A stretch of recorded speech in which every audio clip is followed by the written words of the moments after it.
नमस्कार। एक बार फिर हाजिर हूँ एक नई कहानी माटी के दिए लेकर। ये कहानी मैंने 26 जनवरी 2008 को लिखी थी। प्रस्तुत है, वाचन कर रहा हूँ कहानी माटी के दिए। उस जगह को अस्पताल कहना गलत होगा जिन कमरों से खिड़की खोलते ही कल कल बहती गंगा मैया के दर्शन होते हों, दूर तक फैला मैदान, पहाड़ एवं झूमते हुए पेड़ दिखते हों। वह अस्पताल क्यों कर होगा?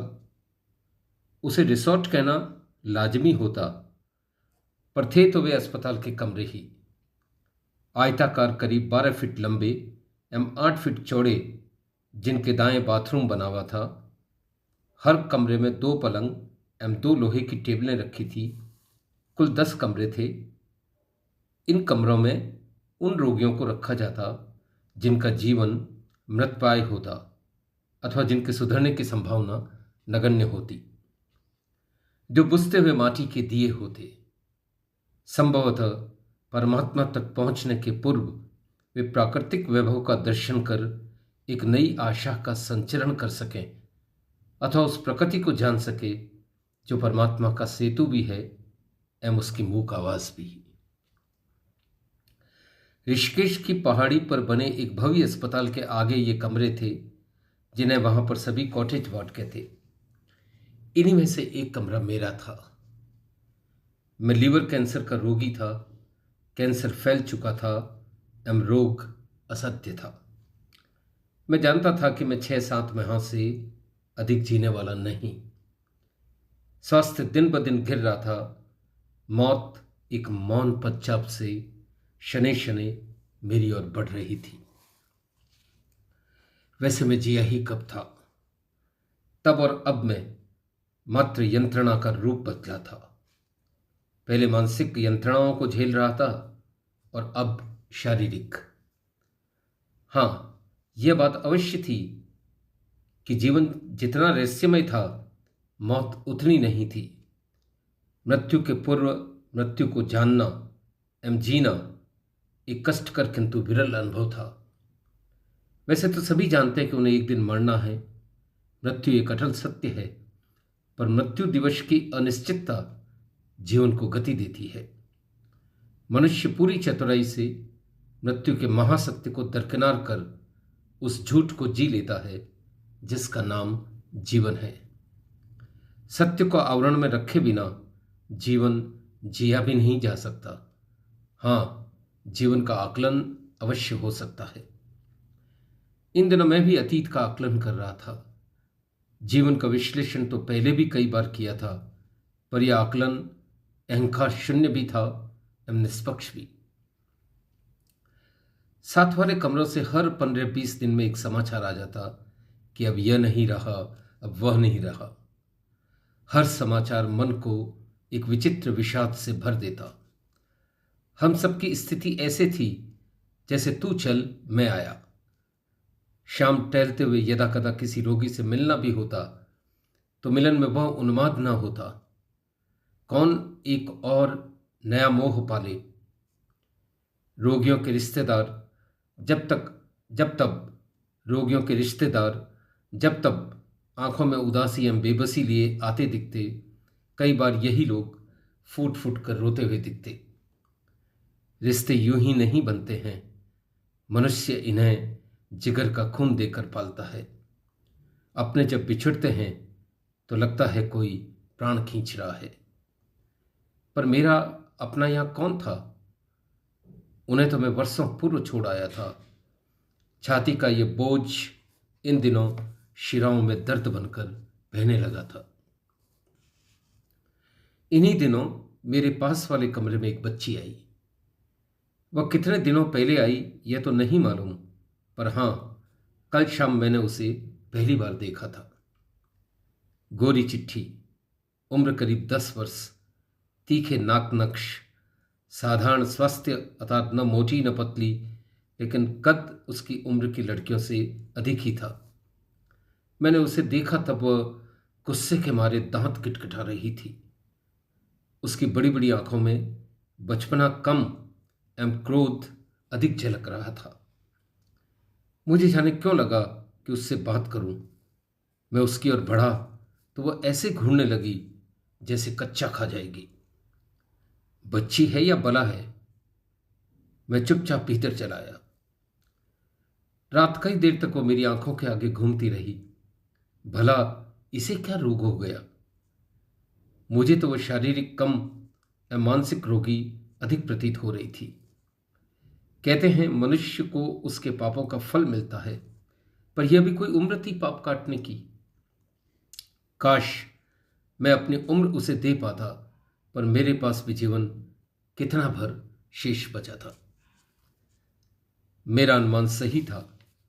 रात वार्ड बॉय भोजन देना आया तो उसने बताया कि वह गंभीर अवसाद का शिकार है। कोई रिश्तेदार उससे मिलने नहीं आता। पहले किसी अन्य वार्ड में भर्ती थी। वहां इतना ऊधम मचाया कि अन्य रोगियों ने तौबा कर ली। मजबूरन उसे इधर शिफ्ट किया गया। शायद अच्छे प्राकृतिक वातावरण के दर्शन कर कुछ बदलाव आ जाए। मैंने वार्ड बॉय से उसके रोग के बारे में पूछा तो मुझे बताया गया कि उसके माता पिता 1 वर्ष पूर्व आतंकवादियों की भेंट चढ़ गए हैं। दोनों ने मरने के कुछ वर्ष पूर्व एक आतंकवादी को बाजार में बम रखकर भागते हुए देख लिया था। उन्होंने तुरंत पुलिस को फोन किया। सूचना समय पर मिल जाने से न सिर्फ बम निष्क्रिय कर दिया गया, आतंकवादी भी पकड़ा गया। उस दिन वे इसी बच्ची के साथ शिनाख्त परेड में जा रहे थे कि बीच बाजार में पकड़े गए आतंककारी के साथी ने उन्हें गोलियों से भून दिया। ये बच्ची जाने कैसे बच गई। इस दृश्य को देखकर बच्ची इतनी अवसादग्रस्त हुई कि तमाम इलाज करवाने के बाद भी ठीक नहीं हो पाई है। आज सुबह मैं जल्दी उठ गया था। वैसे भी इन दिनों नींद बराबर नहीं आती थी। नहा धोकर तैयार होते 6 बज चुके थे। नित्य पाठ कर मैं खिड़की के पास आकर खड़ा हो गया। अप्रैल का महीना था। सवेरे की शीतल हवाओं का स्पर्श मन को सहलाने लगा। दूर पहाड़ अपनी गर्वीली चोटियों से मानो आकाश छूने का प्रयास कर रहे थे। नीचे झूमते हुए पेड़, हवा की ताल पर झूमती शाखाएं, खनकती पत्तियां, नाचते गाते परिंदे एवं मंद गति से बहती हुई गंगा आत्मविभोर करने लगी थी। ओह, कितना सुंदर नजारा था। सूर्यदेव पहाड़ के उस छोर से ऐसे उठ रहे थे जैसे कोई बच्चा धीरे धीरे सीढ़ियां चढ़ता है। उनके प्रकाश में भी लगभग वही उष्णता थी जो बच्चों के भोले स्नेह में होती है। क्या वे भी बचपन से वृद्धावस्था तक चिरयात्रा की तैयारी कर रहे थे? उगते हुए बाल सूर्य सर्वत्र लालिमा, आनंद एवं ऊर्जा बिखेरते हुए, फिर युवक सूर्य रोष एवं तेज को दर्शाते हुए, एवं अंततः अधेड़ एवं वृद्ध सूर्य असार संसार के गूढ़ अनुभवों के साथ अनंत अंधेरे में विलीन होते हुए। मेरे कमरे में भी अब सूर्य रश्मियां लुक छुप कर आने वाली बालिका की तरह पांव जमाने लगी थी। कल कल बहती गंगा पर पड़ती सूर्य किरणें ऐसी लग रही थी मानो प्रकृति कुशल जुलाहे की तरह स्वर्ण सुख एवं रजत रंज के ताने बाने से जीवन के वस्त्र बुनने की तैयारी कर रही हो। खिड़की से आकर मैं पलंग पर लेटा ही था कि यकायक तेज आवाजें सुनकर चौंक गया। एक बार की तो भयभीत हो उठा।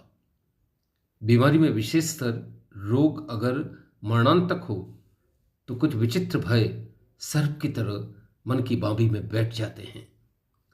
अवसर पाते ही ये सर्प अपना फन उठाने लगते हैं। मैं सावधान हुआ। शायद पास वाले कमरे से ही ये आवाजें आ रही थी। बच्ची ने कोई और नया बखेड़ा तो खड़ा नहीं कर दिया? मैं बाहर आया तो दृश्य देखकर सहम गया। मेरा संदेह सत्य सिद्ध हुआ। उसके रूममेट के सर से खून निकल रहा था एवं वह जोर जोर से चिल्ला रहा था, शैतान की बच्ची, कमीनी, अरे कोई इसे संभालो। बच्ची के हाथ में एक पत्थर का टुकड़ा था जिस पर खून लगा था। शायद उसने इसी से रूममेट को घायल कर दिया था। बच्ची भी जोर जोर से चिल्लाए जा रही थी, इससे मेरे पापा को गाली क्यों दी? साले का सर न फोड़ दूं? दोनों में तेज तकरार हो रही थी। बच्ची की आंखों में खून सवार था। शायद सुबह सुबह दोनों में किसी बात को लेके तकरार हुई होगी, जिसकी परिणति इस घटना में तब्दील हुई। डॉक्टर, नर्स दौड़े दौड़े आए। उसके बाद कुछ लोग पकड़कर उसे पलंग तक ले गए, इंजेक्शन लगाया, तब जाकर वह शांत हुई।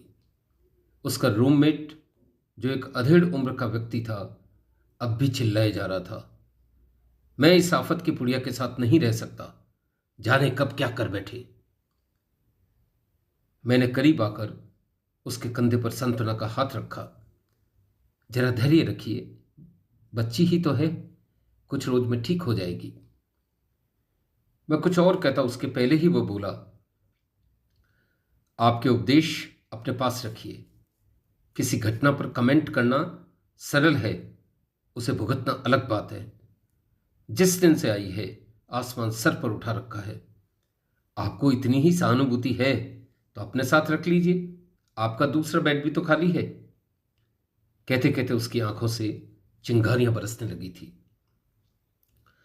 डॉक्टर, नर्स वहीं खड़े थे। मैंने उसे अपने कमरे में शिफ्ट करने की अनुमति दे दी। उसी शाम वो मेरे कमरे में पड़े खाली बेड पर शिफ्ट कर दी गई। सुबह उसको दिए इंजेक्शन का असर अब भी बाकी था। रात वो बड़बड़ करते हुए सो गई। रात सोते समय मैं बेचैन हो चला था। उस बच्ची की कथा एवं उसकी वर्तमान स्थिति मुझे निरंतर उद्वेलित कर रही थी। इन दिनों मेरा स्वास्थ्य भी तीव्र गति से गिरता जा रहा था। 2 रोज पूर्व से सिर्फ जूस एवं तरल खाना दिया जा रहा था। मैं लेटे लेटे सोच रहा था कि मनुष्य का समय एवं भाग्य कितना महत्वपूर्ण है। वह अपने प्रयासों से नहीं, समय एवं भाग्य से ही बली है। हाथ की इन लकीरों को कौन गोदता है? आखिर इस बच्ची का क्या दोष है? कल तक हंसती चहकती इस बच्ची को मात्र एक वारदात ने असामान्य बना दिया।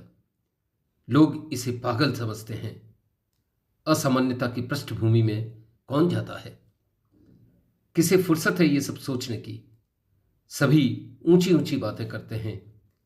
क्या हम हृदय से भी ऊंचे हैं? सोचते सोचते मेरा अतीत मन के आकाश पर पक्षी की तरह मंडराने लगा। 12 वर्ष पूर्व मेरा भी जीवन कितना सुंदर, कितनी असीम संभावनाओं से भरा था। कितने उत्साह से मैंने व्यापार प्रारंभ किया, लेकिन तात्कालिक मंदी की वजह से सब कुछ खो बैठा। उसके बाद कितने व्यापार बदले, लेकिन हर बार दुर्भाग्य का दानव मेरे सपनों को चूर चूर करता रहा।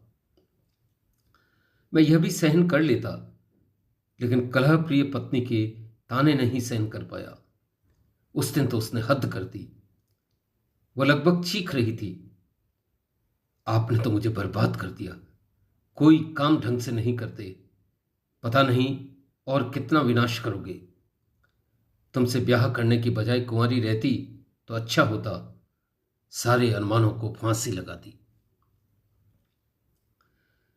मेरी 1 वर्ष की बच्ची तब वहीं खड़ी थी। व्यापार से लगने वाली लगातार हानियों से मैं वैसे ही कुंठित था। पत्नी के तानों ने कुछ समय की आग में घी का काम किया। भीतर विरक्ति का प्रबल भाव उठा और मैं सब कुछ छोड़कर ऋषिकेश चला आया। चलने के पूर्व किसी को कुछ नहीं बताया। कुछ समय ऋषिकेश रहा, फिर यहीं समीप के एक गांव में बस गया। धन से तो विरक्ति हो ही चुकी थी। अपने जीवन यापन के लिए जो कुछ अर्जन करता, ग्रामीणों की सेवा में ही खर्च कर देता। इस घटना को भी 10 वर्ष होने को आए। जाने कहाँ होगी अब पत्नी मालती एवं शालू। मेरी बेटी का नाम शालिनी था, पर मैं उसे प्यार से शालू कहता था। हो सकता है अब तक मालती ने पुनर्विवाह कर लिया हो। शालू भी अब तक बड़ी हो गई होगी, इस बच्ची जितनी ही। सोचते सोचते मैंने उस बच्ची की ओर देखा। वह निशा देवी की गोद में निश्चिंत सो रही थी। कंबल उसके पांव पर पड़ा था। वह गठरी बनी सो रही थी। मैं चुपचाप उठा एवं उसके पलंग तक आया। उसके गले तक कंबल उड़ाकर जाने लगा तो एकाएक शिराओं में एक विचित्र प्रवाह हुआ। मुझे शालू की याद हो आई। मेरा मन पिंजरे में बंद पंछी की तरह फड़फड़ाने लगा। मैंने आगे बढ़कर उसका माथा चूमा।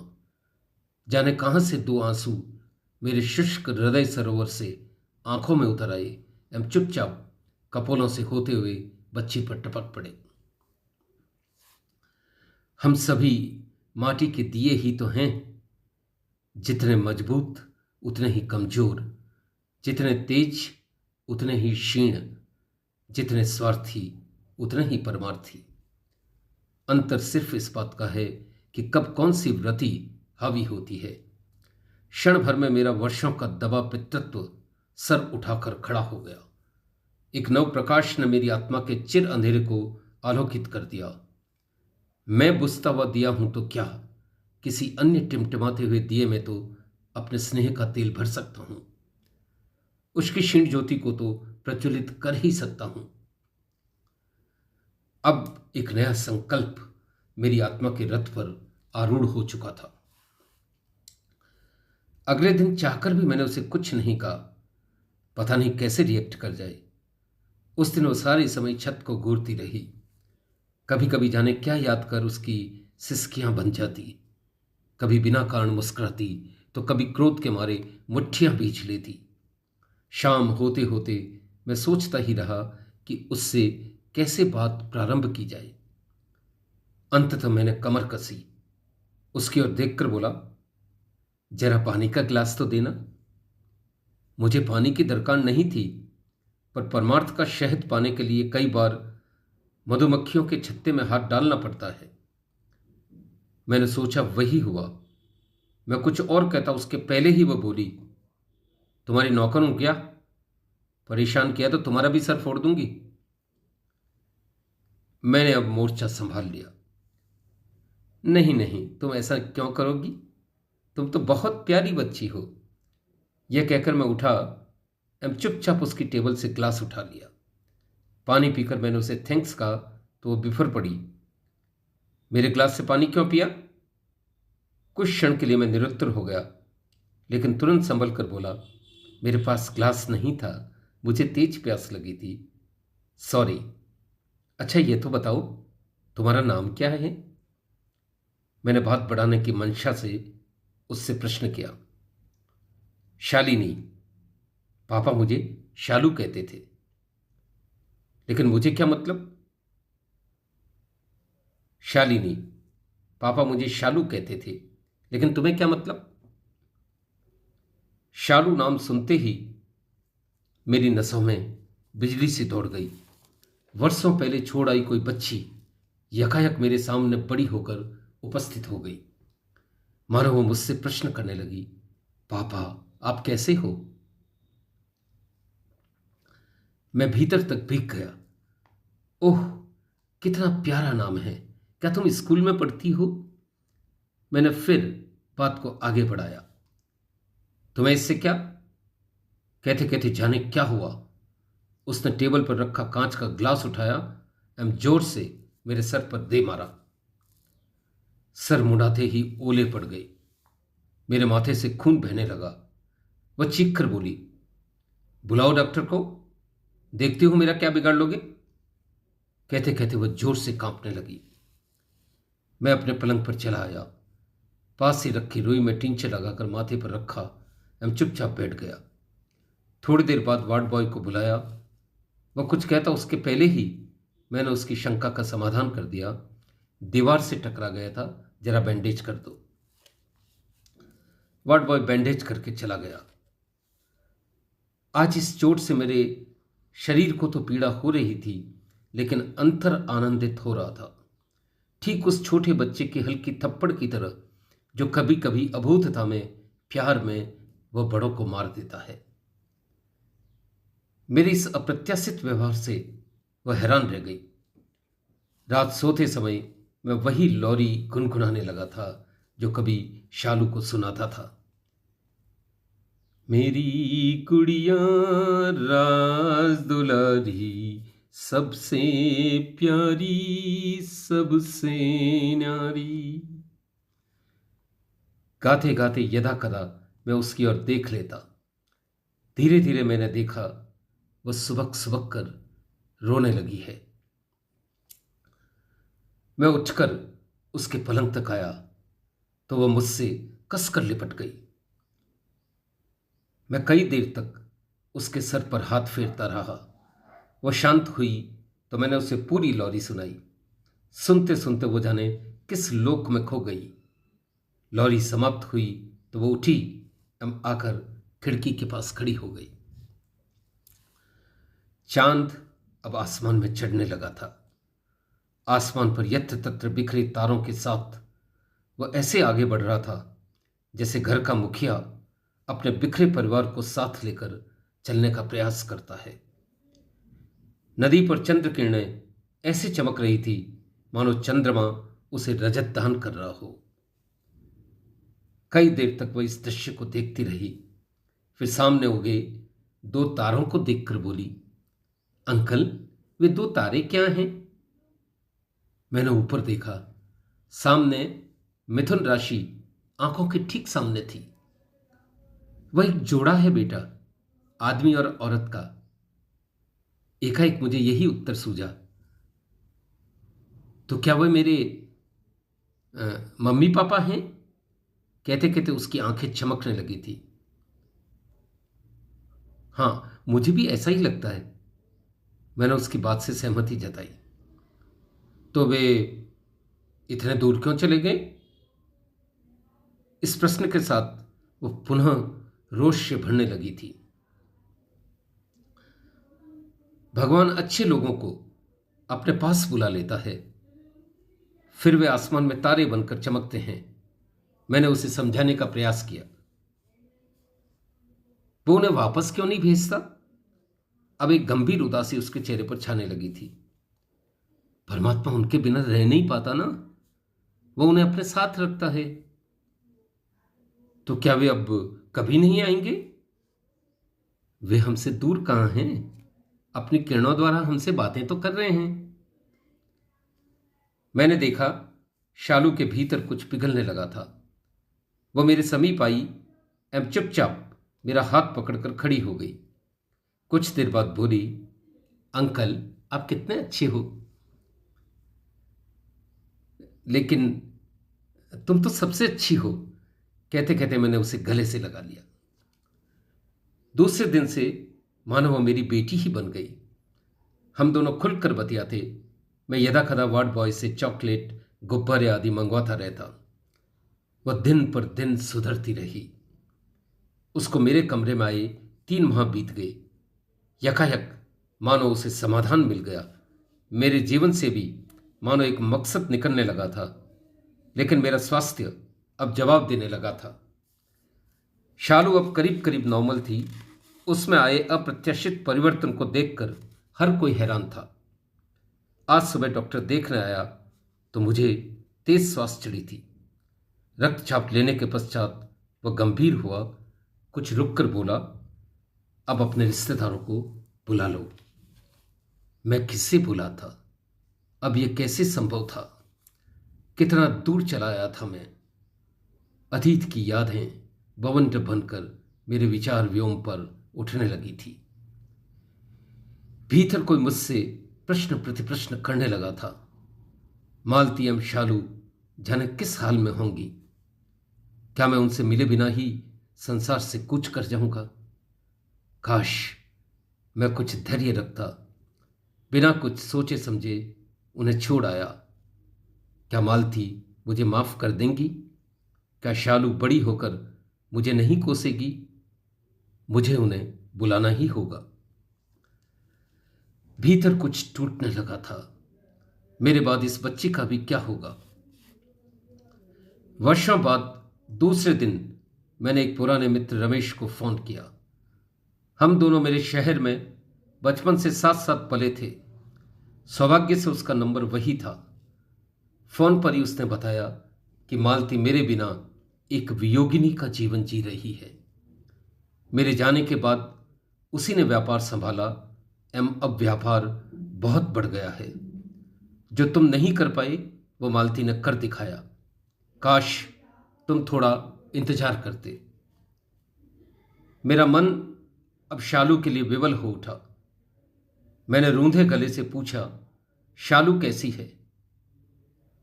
दूसरी ओर से कोई जवाब नहीं आया। कहो ना क्या हुआ? उधर से फिर कोई उत्तर नहीं आया।